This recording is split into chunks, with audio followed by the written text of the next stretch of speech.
Hello. Somebody wanted me to do a video, wrote on my profile and wanted me to do a video what I think about that documentary Zeitgeist Minimum.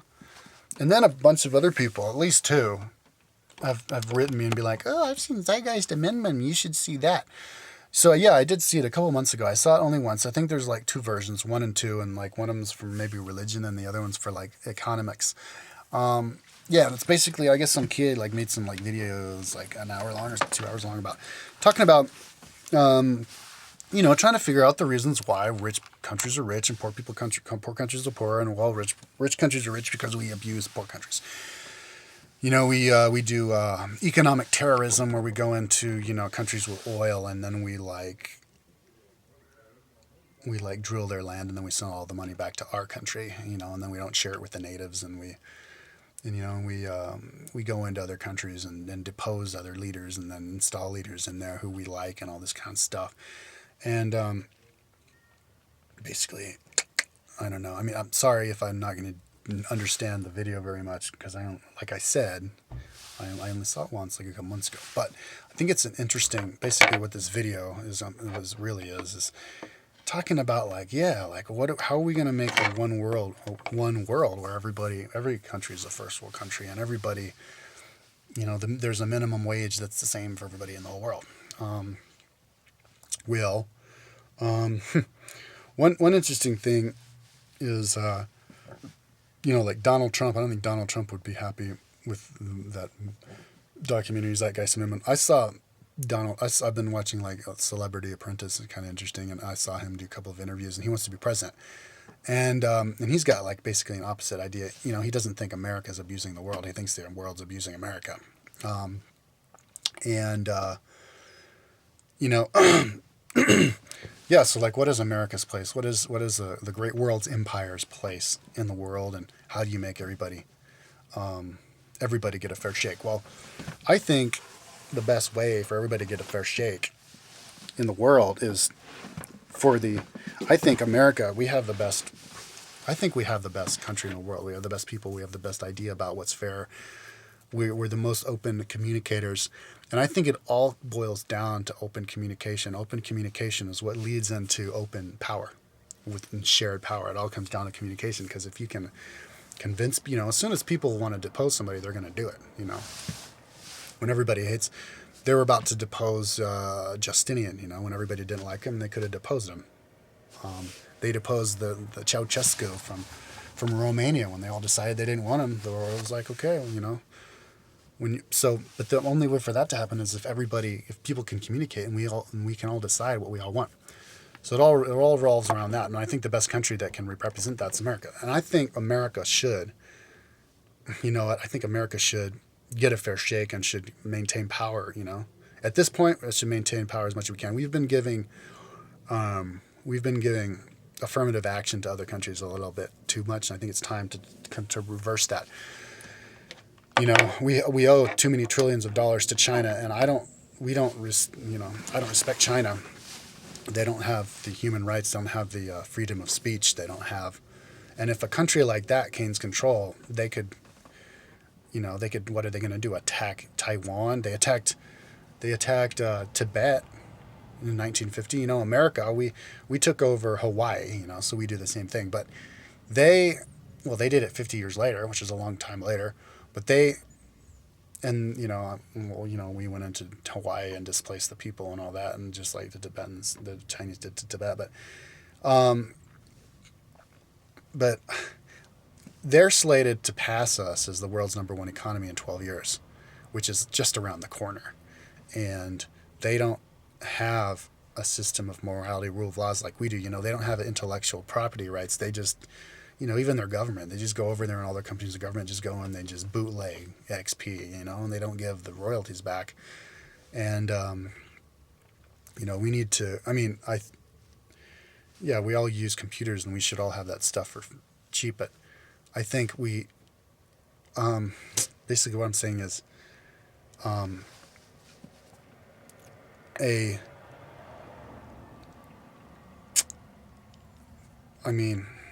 we are the richest country in the world, but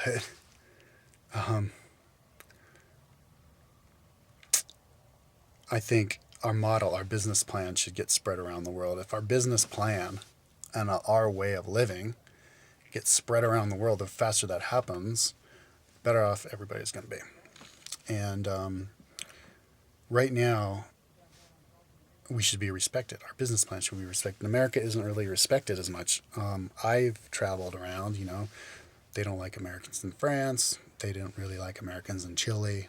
Or in Argentina. They try to, like, I remember Donald Trump saying, "Oh yeah, they're laughing at us. They're just ripping us off. They're laughing at us, because of all the tariffs, and the inflated economy and stuff, or deflated currency in China." And I kind of felt like that being an American doing business in other countries, like I taught English for 2 months in Argentina, and I felt like they were laughing at me at the end of it because they didn't ever pay me, and they did every trick in the book not to pay me, and they probably thought I was just a stupid, naive American. I remember I read a book about like Chileans and stuff, and there was like some Chilean who was in England, and they were like, they were like, they figured out a way to like rip off the coffee machine in some college, and he's like, yeah, the Argentinian said the Chilean, he's like, yeah, look at these stupid English, they don't even know that all you have to do is put in like this wooden chip this size or whatever, or hit it this way, and then you get the free copy, like dumb. Oh yeah, they're so stupid, it's like, what? No, it's just honesty, you have to do it, but they kind of have, these third world countries, they kind of have the idea of like, if you can get away with it, well then it's okay, and I think, the rule of law, which originally I think, comes from England, perfected here, is the best way to do it. And so people should have respect for America, because the more respect they have for America generally, the more respect they're going to have for our ways, which is respecting that kind of stuff. Yeah, I mean, and also Chile, I got ripped off by a bunch of people there just because they're like, I don't know. I just think America, it's kind of hard to express. Maybe I should have thought this out better, but I think it's time for us to live in the rule of law, and not spend so much of our money on military if nobody's going to like us. I mean, I guess Americans, they don't even like Americans in Iraq. I've seen videos, the high price of Iraq, and I saw Iraqis walking around giving the evil eye to Americans because they have a different idea about what invaders are. They think invaders is just people who do it for their own good, their own benefit, and I don't think Americans have that idea. I really don't. And even in Chile, I was having this idea. I was in this conversation class with a bunch of Chileans, and the Chileans were like, yeah, Americans, invade Iraq out of their to line their own pockets and for the good of their own people. And I was like, what? No, Americans didn't do that. Americans are trying to, preserve freedom and the idea of democracy and trying to get rid of a dictator. And like they were convinced it wasn't like that, And if people are going to be totally thankless about that, we shouldn't be going around the country invading other countries, even though those other countries are screwed, Like as far as Libya goes, Libya is a total dictatorship. Libyans, people who work for Libya can't leave, even if they're foreign nationals. They're not allowed to leave. Gaddafi, his children can't leave. It's a total dictatorship and fucked up way of life, but it's their country.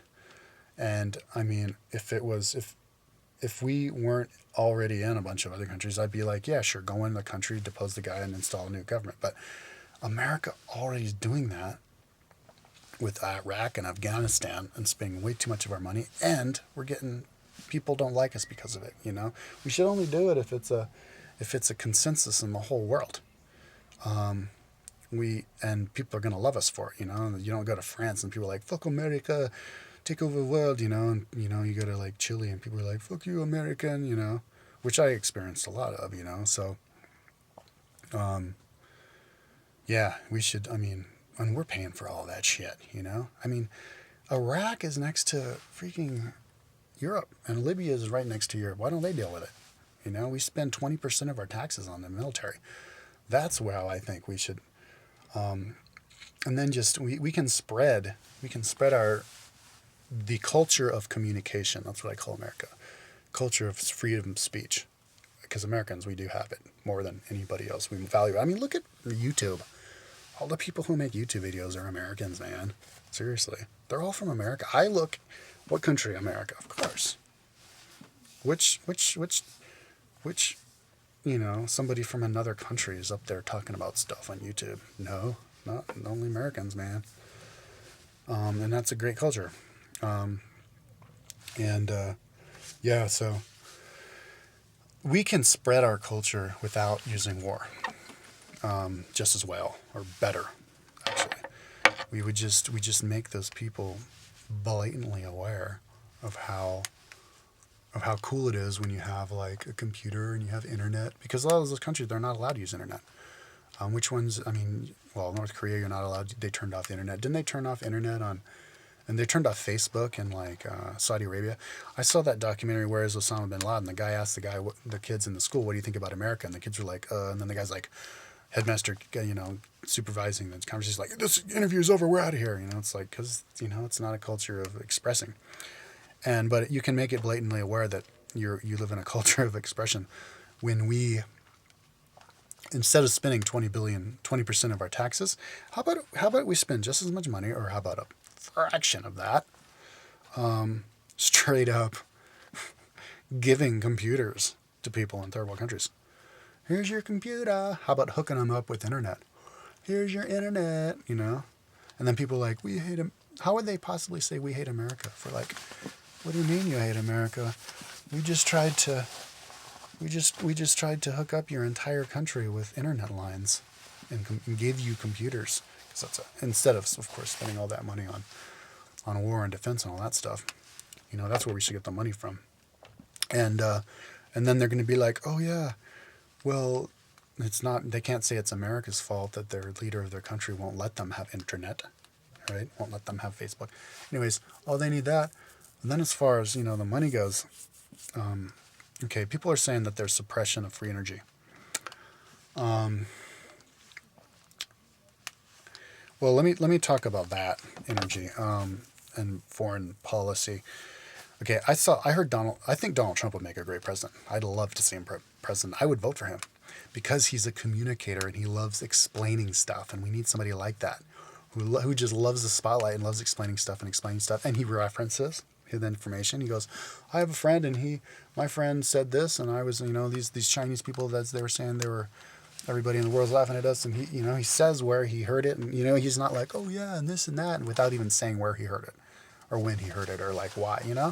It's like it's like you're a human being you're talking to, not some kind of like omniscient know-it-all. And I talk to people like that on YouTube all the time who are like talking to me, read for once.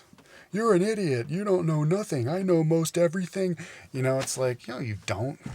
Talking like you're fucking omniscient doesn't make you omniscient. You have to reference what you know. And that's why I like Donald Trump. But there's some things that I don't agree with him. He said that OPEC is ripping us off. They shouldn't charge whatever they want. Of course they should be able to charge whatever they want, man. It's their oil. I know we all use oil. We all need it. We should all, nationalize everything. Well, we if it was unlimited, but oil isn't unlimited. Now I'm going to say this as an oil person.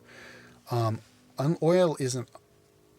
They should be able to charge whatever they want because they're the only ones who know how much there is. I mean, what if Saudi Arabia is drying up? Of course they're going to want to charge. The more that they charge, the less we're going to use, and the more money we're going to spend not using it on fucking war, or on like, we're going to invest in like batteries. I mean, we've got battery power and solar power and wind power. It's going to motivate us to get into alternative fuels if those oil prices stay high. So it's like, if those guys can charge whatever they want, man, it's their oil. Let OPEC do their thing. It's not illegal. It's fine. I mean, what if they're drying up? Now, as an oil person, I know that the wells are drying up. Every check I get from an oil well is less. I've got like hundreds of checks that are $1 a month. That used to be a lot bigger. Luckily, I think the income's going down too, the overall income, but luckily they're drilling new wells. Right, so they drill new wells, but then the old wells are all drying up. But the fact of the matter is that the wells are drying up, and so you just price accordingly, man. But if you wanted to be good to America and the world, don't spend so much money killing people and bombing people and shit. I mean, these countries are can turn into democracies just fine. I mean, look, North Korea, the most oppressed country in the world, the Million Man Army, biggest army in the world. Wait, hold on. What if the Million Man Army didn't want to be Million Man Army anymore? What if Million Man Army stormed the fucking palace and said, "Get the fuck out, you crazy ass bastard. We're gonna elect one of the guys in our Million Man Army to be president. Let him do it, But until then, all we can do, what we should do, is spend our resources and our money and everything educating them to rebel themselves. I mean, if you look at history, rebellions happen all the time. There have been just as many rebellions as there have been wars. Every year there's a new rebellion in history. People rebel, and if people don't rebel, it's because they like living in the over control that they're living under, and going in there and like attacking countries and like having our troops run around shooting people obviously pisses people off, makes them not like us. It's like, I think the people who sent them, well, obviously the people who sent all those warriors down there to attack all those countries are doing it for their own personal good. Halliburton, Dick Cheney, owning $4 million of stock in Halliburton and being the fucking vice president of that country, and they're the ones who make the most money out of the war. It's like, duh, Yeah, so anyways, I think we should get another, I think Donald Trump would be a good president, though, even though he's against abortion. I think, which that's kind of a minor issue anyway, but I think he'd be a good president because he wants to get people out of the war. He hates the war. Yeah, get him out. Get anybody. You know what's really fucked up is Obama. I could have fucking sworn. I can actually see him in my head right now saying it. He said, "When I'm president, within 18 months, I'm going to get all the troops out of Iraq." Aren't we 2 years into the presidency? Hasn't he, like, increased troops? Like, are people that fucking, like, amnesiac? What the fuck? That's insane. So it's like, I'm not going to vote for Obama. I'm not going to vote for... I will vote for Donald Trump, though, because he's different and he likes to communicate, and he seems to do what he says he's going to do. Since, I mean, if he's got a successful business, he has that idea. Yeah, I just like the way he communicates, man. But, and I'd vote for Jesse Ventura, although Jesse Ventura is a little bit, like, cynical.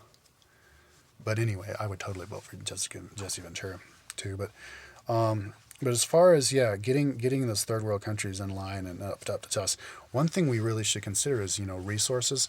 If we get all these third world people up to resources using our resources, we're going to use up the resources like that, use up the oil like that, pollute the fuck.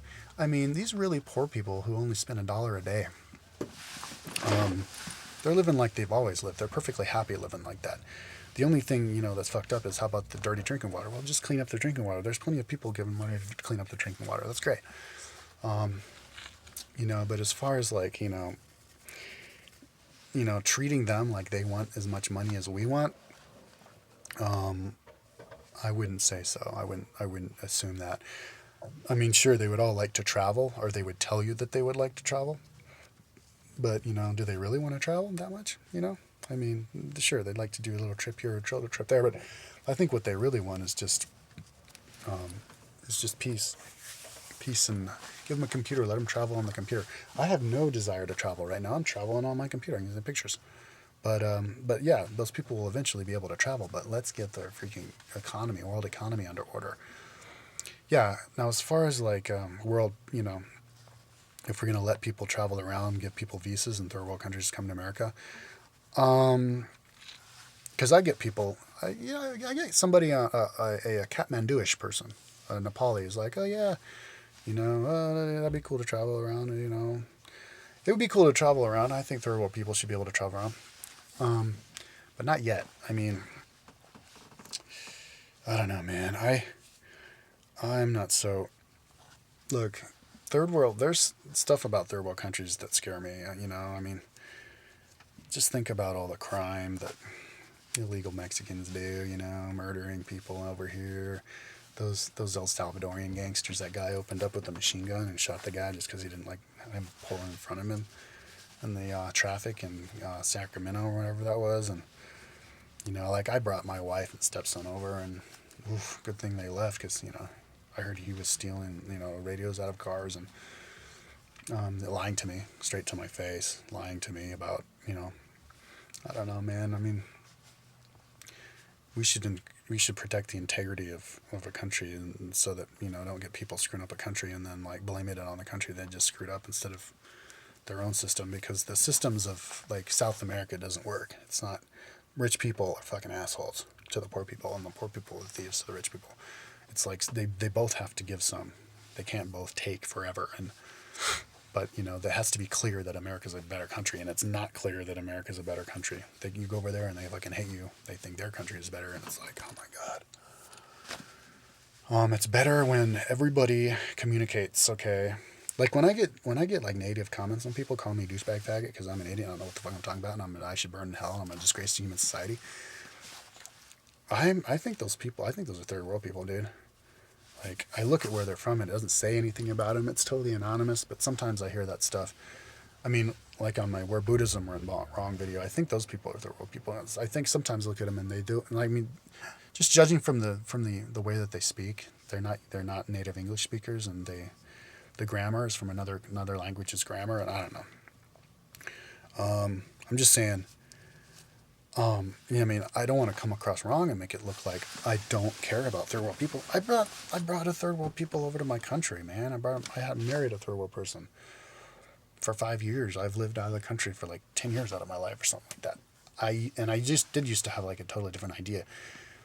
But I think the best way to bring third world people up to first world people and make as much money as us and be as happy as us and everything, is to follow the business plan. Do what the successful people do and live how they live. It doesn't mean lose your identity and lose your culture. There's plenty of beautiful culture about third world countries, or countries that happen to be third world right now. I mean, different countries are third world for different reasons. I mean, that's another thing to consider. Third world countries that are third world when they shouldn't be third world, well, look at why they're third world, and that's not right. Like, okay, Chile. I'll give Chile for an example. That shouldn't be a third world country. 15 million people living in a big country with all these natural resources, running water everywhere. You can get the water power there, the wind, mining in the north, fishing. Why are they so freaking poor? Well, the rich people siphon off everything and then spend it on stuff, on stuff that makes rich countries richer, buying Mercedes and stuff. And then, the education sucks because the only people who get any education are the super rich people. But when only like 1% of the population gets any kind of education, you're taking out a talent pool. Your talent pool is this big. There's lots of other people out there with other blood types, with other, genetic talents, and ways of looking at the world that could invent and think and create and make things better. You want to make the talent pool as big as you can. And so that's why there are other countries out of the world that, that the people are high quality. I'd say like, I'd almost say India. Indians are smart, or Nepalese, say. I don't know. They're smart people, but they're like, I don't know. That's a whole nother question. Like, why did the English get the Industrial Revolution, not the Indians? Well, the Indians are still pumping out babies when they have a lot of old like superstitions to work through. Like their whole caste system. They're having babies because they think the babies are gonna take care of you, but babies are just gonna eat up all the food. But anyways, yeah. So. Anyways, I don't think it's good to try and make us feel bad about being American. Definitely don't want to do that. And that whole like economic terrorism thing, as far as like say oil companies going in there and like selling oil to us, making us be able to buy the oil for really cheap. Well, we use it. Somebody has to use it. Look, we don't want Brazil and Peru to have fucking cars up the ass. Because what are they going to do? Cut down the freaking rainforest? You know how much of the rainforest gets cut down every year in Brazil? The poorer Brazil is, the less rainforests they're going to cut down. It's true in a way. The less industrialized they are. But the more alternative fuel they use, well, they don't have oil. I mean, maybe I should talk about like Venezuela. I don't know. Whoever has the oil should be able to control the oil, and our companies go in there and they make deals with them. I don't know how it works. Maybe I should have watched the video, but But those countries make, you know, make money. They make money off of us buying it, you know. Anyways, that's foreign policy. But I think, you know, asking those questions and on talking about it is really good. So whoever made that's really cool and really smart. And, you know, it's really interesting. It's really cool that it got really popular because a lot of people are asking that question. But that's basically what I think we should do. We need to open up communication. We need, number one thing, I think at the end of one of those videos, he said, what you need to do is you need to boycott big banks and big businesses. Well, talking about big businesses and big banks and big this, big that, you know, centralized business, what's the word I'm looking for?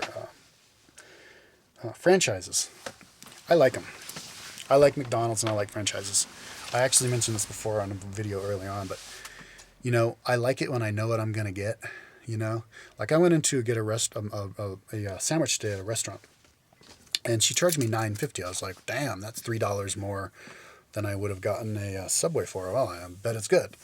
I get the sandwich, and it's the smaller sandwich than the Subway sandwich, and it's way plainer, and it's not nearly as good. And I was like, oh, great. You know, it's an example of not getting what you pay for. And that's cool. That, you know, you invent a cool business product plan. You get a good product where you know what you're going to get, and you spread it around. And you know that's how it is. And as soon as other people become good business people and make a product that's good, then that can be the thing that puts these franchises out of business. And then you don't need the franchise anymore, you know? Franchises are going to go out of business one of these days as soon as people get their shit together. That's what put the Roman Empire out of business. Is they didn't need to franchise anymore because all the other people figured out how the Romans did it, and then they did it just swell, and then there you go. We climbed up the ladder. You know, for example, Chile. I know I like to beat on Chile a lot, but it's a great example as far as food goes because, you know, you go to Chile, I see, I was there 5 years. I see a McDonald's. I'm like, yeah, I'll go to McDonald's. I order my hamburger. Fucking 30 seconds later, I get my big ass hamburger, my big ass French fries, and it's good. That's me loving the franchise. Because if I go into a restaurant in Chile and I order a churrasco, it's just a Chilean version. Well, I gotta wait like 20 minutes because they gotta turn on the oven, and then when I get it, I can't eat it because it's this big slab of roadkill that if I bite it, I have to gnaw my teeth together, chipping my teeth, and then I have to pull it apart, use all the muscles, and I tear it. But by the time I do that, the stale bread has crumbled all over my fingers. And I'm here with this meat, and then I notice the meat's rotten. The meat tastes bad. And then when I try and finally get it separated and I chew it, I can't chew it. I have to swallow a big chunk this big, and it's like, wait. And I'm like, wait, how much did I spend on that? I just spent more on that one sandwich than I did on my entire Happy Meal deal, including a drink and the French fries. You know, and I'm like, oh, okay, well, I guess I'll go into another restaurant. Well, I go into another restaurant, and I get the soup, but it's just like a pile of, like, salty vegetables, salt water, with, like, a slab of like, a corn that's way too hot, and I bite it, and it burns me, and then I drink it, and then on the bottom, there's only, like, a couple slices of carrot, and it's like, well, how much did I spend on that? More than I would have gotten on a hamburger Big Mac meal, you know? It's like, it's great for the consumer when the consumer knows what they're going to get, you know? And if it's a what do you call them? A franchise, it's a good franchise, then they deserve to do their thing, and it teaches people and it makes other people bring other people up to their level, you know? And, you know, that's basically what the energy department does, you know, like all companies, they're franchising the way that they do things, the way that they use their engineers, and they go, do this and do that, and it's rule of law, and, you know, there you go. Now, as far as banks go, you know, like, don't use the big bank. Well, I use a big bank, Chase. I love doing business with Chase. You know, I know I'm going to get good customer service. I know I'm going to, you know, get my points. I know I'm going to,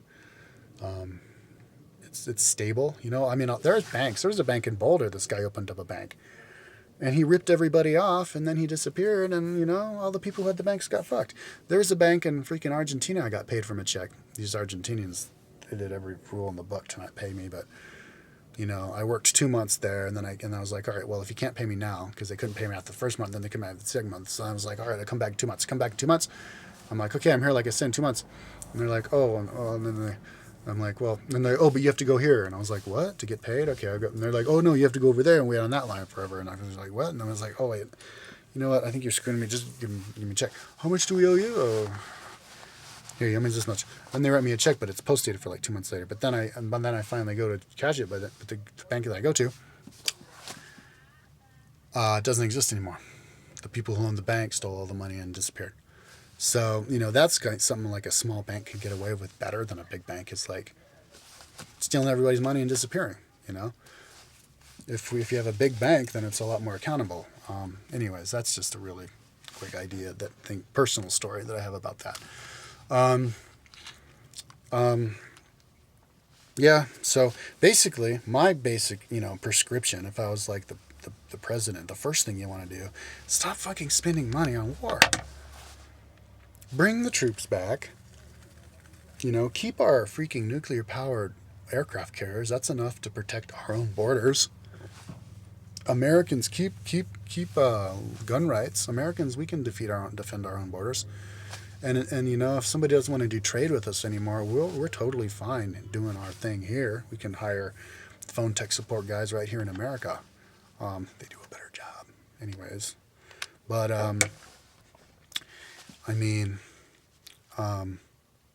yeah, don't spend so much money on the war. You know what? Don't spend much money on wars, period. How about the war on drugs, Don't spend $40 billion a year on that. Don't make it so there's plenty of problems we have here that we need to spend money on. Don't spend so much freaking money.